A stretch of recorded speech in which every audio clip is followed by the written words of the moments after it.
Hi! Welcome to my video. My name is Callista and I am so happy you're here today.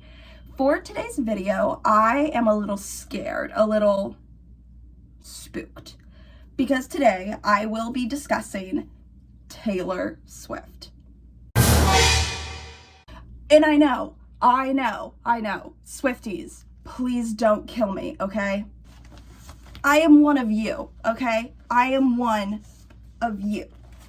And every single day, I clown for debutation. Every single day. My Twitter handle is literally Swiftie Clown Car. So, I see you, you see me. Okay, we're on the same team here. But that being said, I still really want to talk about and discuss Taylor Swift and parasocial relationships. As a self-proclaimed pop culture historian, okay, Taylor Swift, the topic, the enigma, the person, was bound to come up eventually. And I'm gonna be honest, probably won't be the last time, Taylor Swift has created such a unique and identifiable, brand of her own type of parasocial relationship.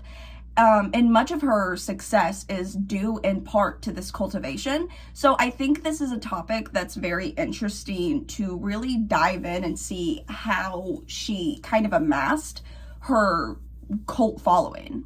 Taylor's parasocial strategy has really allowed her to reinvent herself, when she was in country to pop music. Finally, when she transitioned into, indie folk for Evermore and Folklore.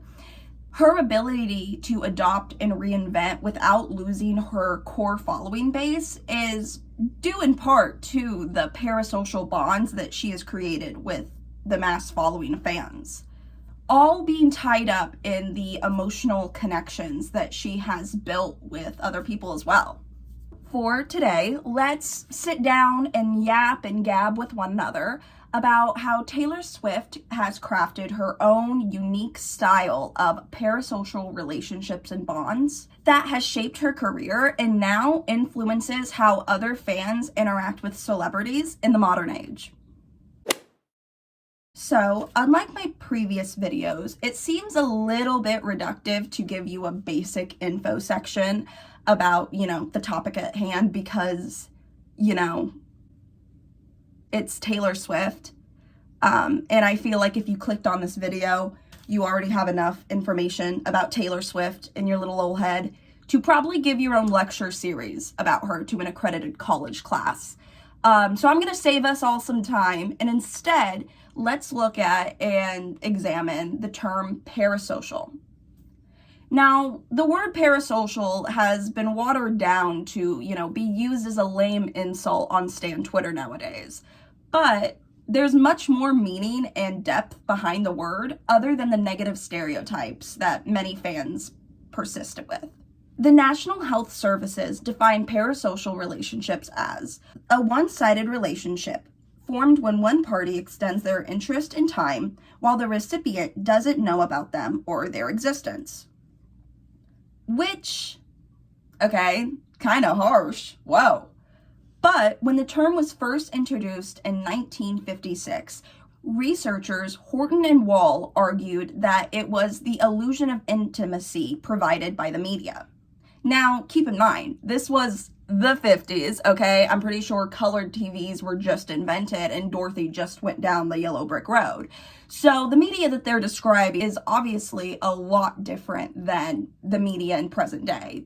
I mean, it's not like anybody in the 50s was walking around with an Ed Sullivan Show Stan account, They just had, mailing lists and church basement fan clubs.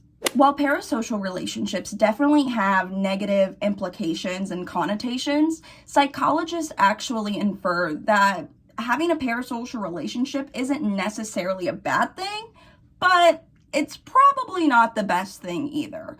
It's actually incredibly common to have a parasocial relationship with, a celebrity or a fictional character. It only really starts to become a negative force in your life when, that bond, that relationship interferes and overtakes with your daily routines and relationship with others. Now, speaking of that, enter Taylor Swift and the Swifties. So let's take it back to the beginning, okay? When we were all spinning our song for the first time. At the start of her career, it was already a big priority to craft and create a bond, a relationship with her fans. Being a songwriter, especially as one as talented and prolific as Taylor Swift, is all about authenticity and vulnerability. In 2006, when she released her self-titled debut album, she was already starting to hone and perfect her most lucrative skill, writing in such an intense emotional connection way that it almost made it feel like we were peeking inside into the pages of her diary, reading her personal thoughts and confessions. During debut, she, touted and branded herself as the quintessential girl next door. Easygoing, sweet, genuine, and caring. But most of all, relatable. At this, oh God, ow, ow. Am I okay? It's that Tay Voodoo wanting me not to talk bad about her parasocial bond. Oh, fuck. Sorry about that, guys. I just got attacked with a hair in my fucking eyeball. Ow. Anyways, she connected with her fans through universal themes she presented in her music, like romance, love, heartbreak, and teenage insecurities. Many of her fans, especially around this time, were around her age or a little younger than her, meaning that they were able to heavily relate to, the lyrics that were woven into stories of songs like Picture to Burn or Teardrops on My Guitar. This made fans feel like they knew her on a deep, personal, emotional level, as if they were, confiding in a close friend or an older sister that always knew what to say when you were going through a crisis. This was truly the start of, her crafting and creating this brand of parasocialism. As we continue on, will further dictate and, really lead her career to a mass level of success.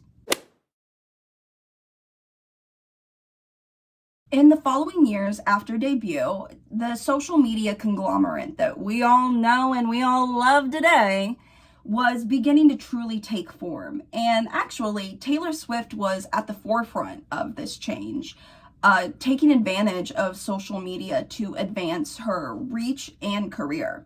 Taylor Swift's knowledge of social media at the time allowed her to, form a deeper personal connection with her fans through, usages of MySpace from when she finally transitioned to Twitter, Tumblr, and Instagram, allowing her to directly communicate with her fans through personal DMs or reblogs or likes. Started slowly sharing more aspects of her life on social media, such as, friendships, her family, and her personal thoughts.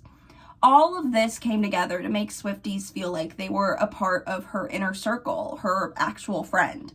And trust, this girl was posting, okay? Like, being a Swiftie during her whole Tumblr era was so chaotic. Like, she would like or reply to a random ass post about loving fall, and the entire dashboard would light up and continue to all night, okay? She kept us on our toes by drawing a couple of stars, It was really a good, crazy time. And, to be honest, Taylor just does what a lot of artists aren't willing to necessarily do. Genuinely care about her fans, and this was very prominent from the very beginning of her social media usage. Taylor is also known for including Easter eggs in her discography, little clues, little hints, subtle nods at, her past songs, her past albums, and moments within her life and career.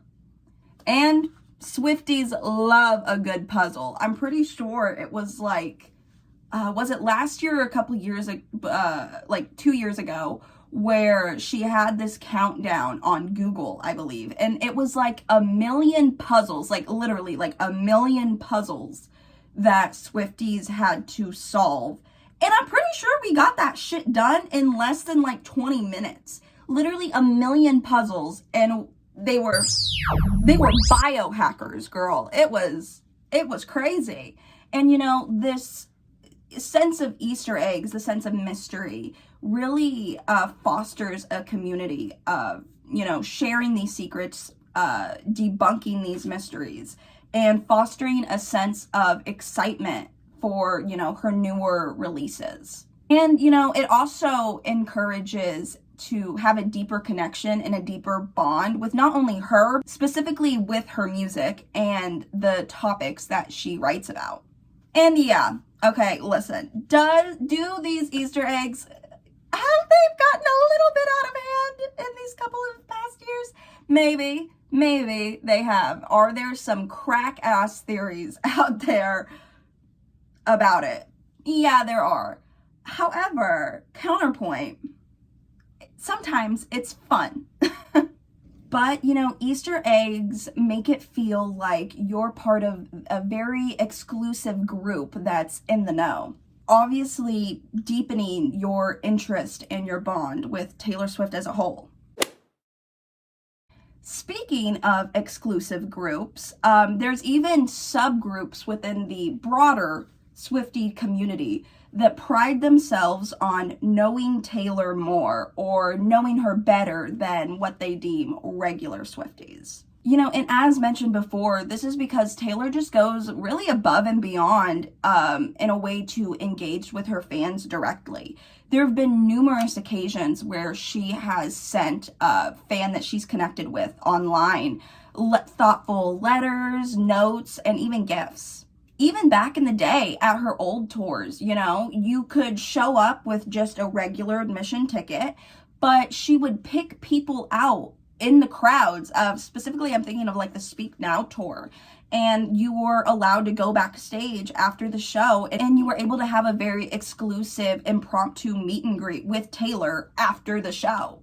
Oh my God, hell, she was even inviting fans to her own home and dubbed it Secret Sessions, where she would bring, you know, a set amount of fans to her house, to her literal house, bake cookies for them and whatnot. And they got to meet like Meredith and Olivia, which I'm extremely jealous about, pay no mind. And they were able to listen to the albums before she publicly released them. And I've seen a couple of videos about people that have gone, and this was serious. Like, it wasn't a little, like, sleepover. No, you had to sign an NDA, and they basically blindfolded you, spun you around 3 times to send her to your house, you know? But still, you know, what other artist is doing that for their fans? And on top of all of that, you know, with the meet and greets, with the gifts, with the letters, with the secret sessions, being a Swiftie, being a true Swiftie, meant that while the chance was small and slim, there was always a chance that you could interact and engage with Taylor directly, if you were a true enough fan, though. Taking it to a secret session or to a meet and greet put you in a very, you know, exclusive club that are often deemed higher than, you know, regular Swifties. This exclusivity that Taylor kind of helped create within the Swiftie community, yeah, definitely led to infighting. Definitely led to some civil war, brothers fighting brothers type of beat, you know?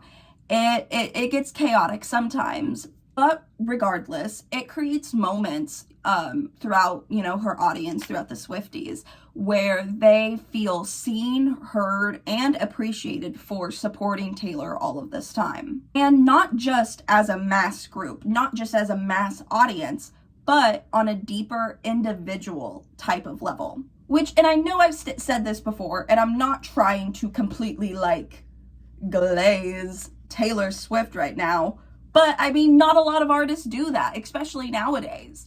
It really helps, you know, foster this environment of appreciation on both the fan and Taylor's part. By 2010 and the release of her third album, Speak Now, Taylor had already amassed quite an army of Swifties ready to bat for her at any sign of conflict. And honestly, Swifties have almost adopted somewhat of a, savior complex when it comes to Taylor. And this sentiment will be really set in stone on the fateful night of 2009 when a deranged man went up on the VMA stage and said, I'm really happy for you. I'm gonna let you finish. From this day forward, the Swifties, then held Taylor Swift in almost a martyr-like position, a martyr-like figure, and was ready to vilify any person that spoke ill about her. Which, to be fair, was a lot.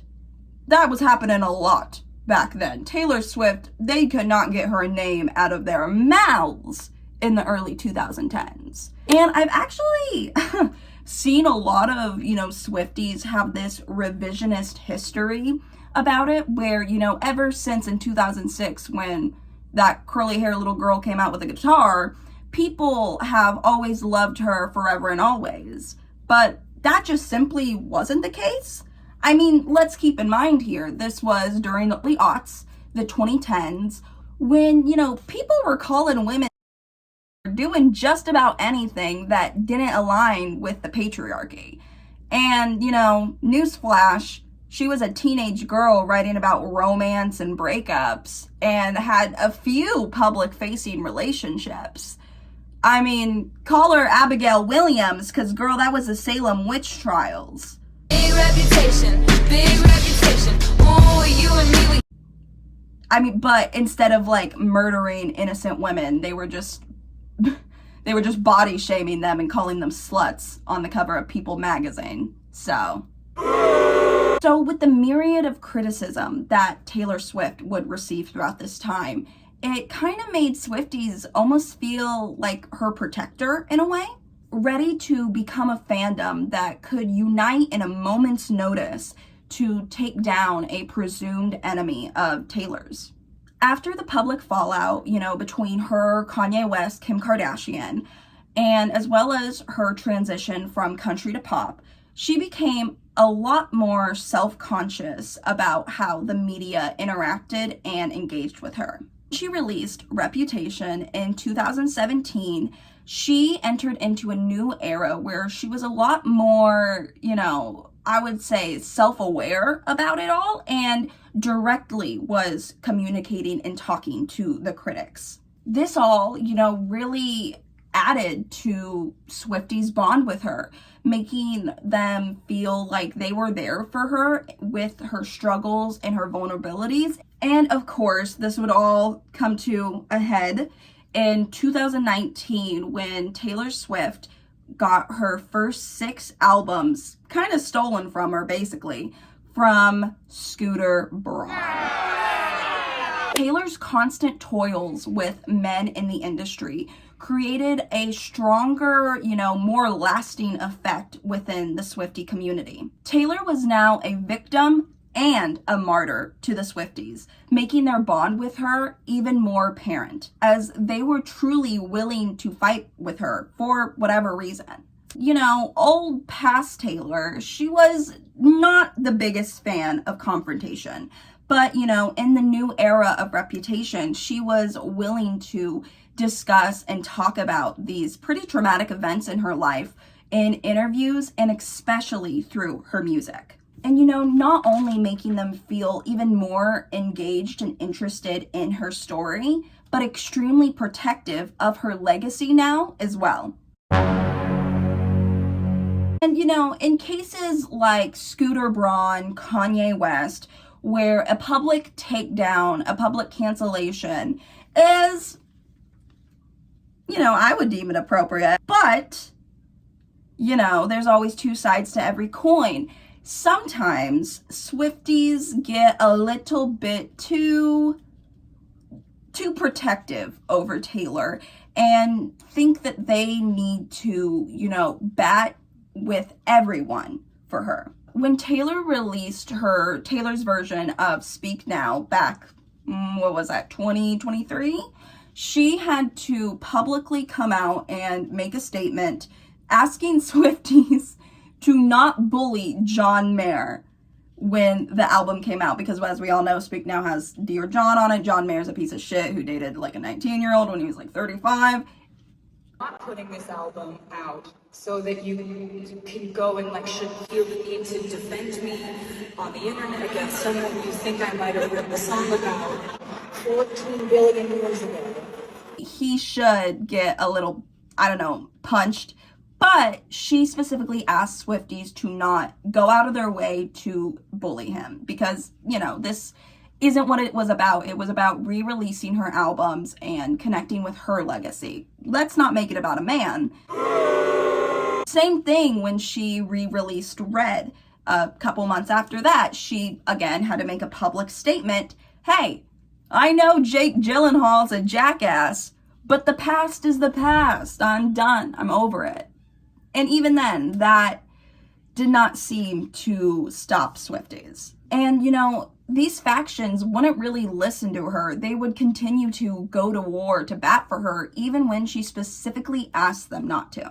From instances like I just mentioned, you know, Taylor Swift is now fully understanding how deep and how far the parasocial relationships that she has among her fans can go. And, you know, from the countless amounts of stalkers that she has, or even her whereabouts being tracked, it's all a pretty dangerous situation. It's no wonder why she is, you know, pulled back on her public-facing social media accounts and even her entire public persona in general. And, you know, she doesn't even interact with the fans on social media as she's done in the past several years. And I think that older fans definitely reminisce about her time, her Tumblr and her Twitter era, where she was just very, very, you know, engaged. That's the thing. I can't even blame her at this point anymore, because it's not even that the social media, the news outlets, the articles, the magazines are coming for her.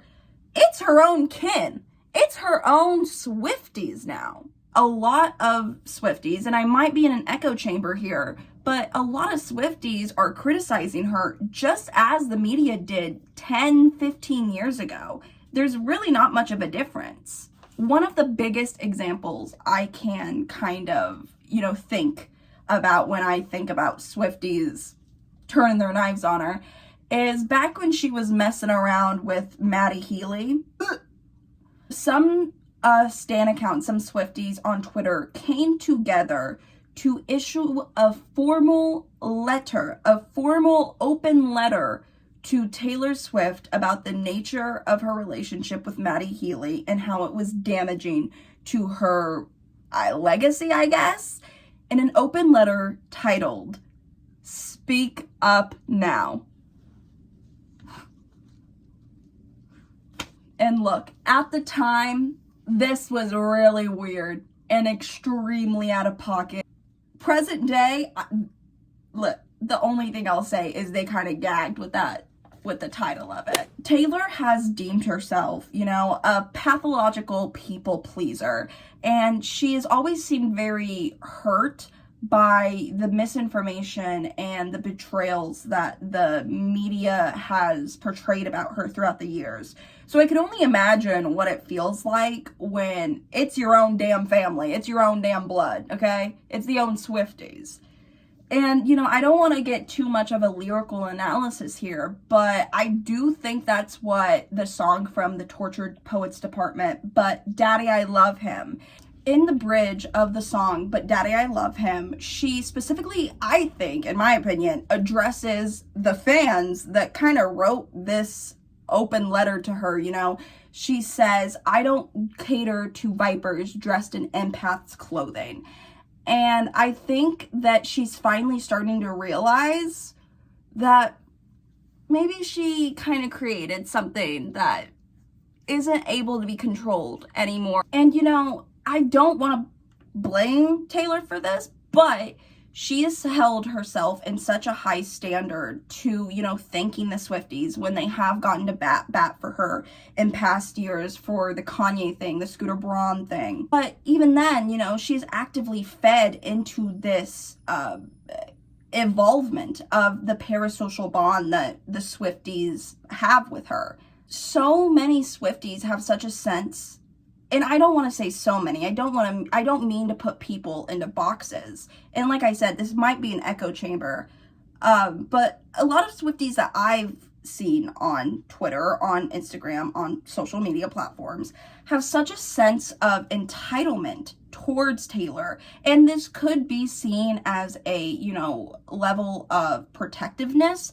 But when it gets to the point of criticizing your own, you know, icon, your own singer, the person that you're a stan of, I fear we might have lost the plot. You know, and this even leads to further pushing of boundaries. Parts of the fandom speculate heavily over things like her sexuality, her romantic partners, or just straight up condemning her for her not matching the goalposts that they made in their own heads. So, you know, I don't even blame her for not wanting to engage anymore. It has to be pretty tiring to, you know, for the mass amount of Swifties, we're all fine and dandy with her. Hey girl, if you're happy, I'm happy. But then you have this section, and while it is a small section, I am sure, they are the loudest about it though.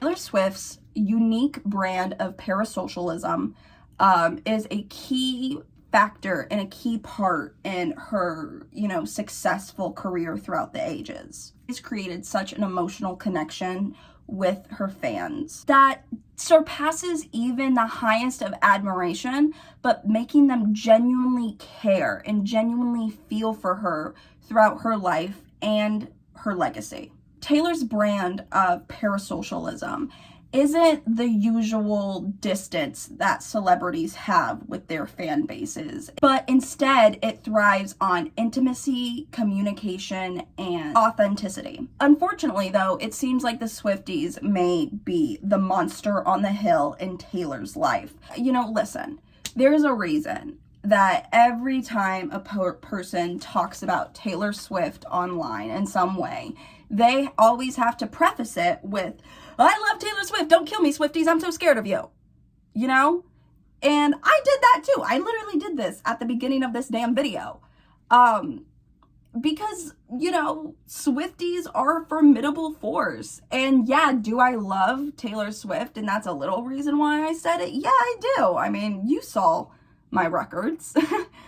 But more importantly, I don't want to get doxxed. But in the community that she has fostered, some Swifties have such an exaggerated, you know, sense of intimacy with Taylor, leading to expectations that she should always respond to their individual needs and concerns as an entire fan base. Or, even worse, blurring the lines of boundaries between yourself as a fan and her as the artist. And listen, I am not here to condemn anybody, to, you know, speak on my soapbox, oh, I'm holier than thou. No, okay? I would be a hypocrite. I would be a straight up hypocrite. I have more parasocial bonds than I do family members. So I'm not here to say that, okay? But I just think that it's important to, you know, realize and examine the negative effects that a parasocial relationship can have, just so you can recognize the signs and the negative, harmful impacts that it can have in your own personal life. Yeah, I don't want to be a Debbie Downer. Sorry about that. Be healthy, be safe, take care of yourself. You know, at the end of the day, we don't know her. She doesn't know us. I mean, unless you're a bitch that went to a secret session and you got to meet Meredith, then yeah, I'm pretty jealous of you. I hope you guys enjoyed this video. Like if you want to, comment if you want to, subscribe if you want to. I'm gonna try and make a video every other week about pop culture history. So yeah, stick around if you want to. Okay. Have a good morning, have a good night, have a good evening, have a good afternoon, wherever you are. I'm gonna go. Bye.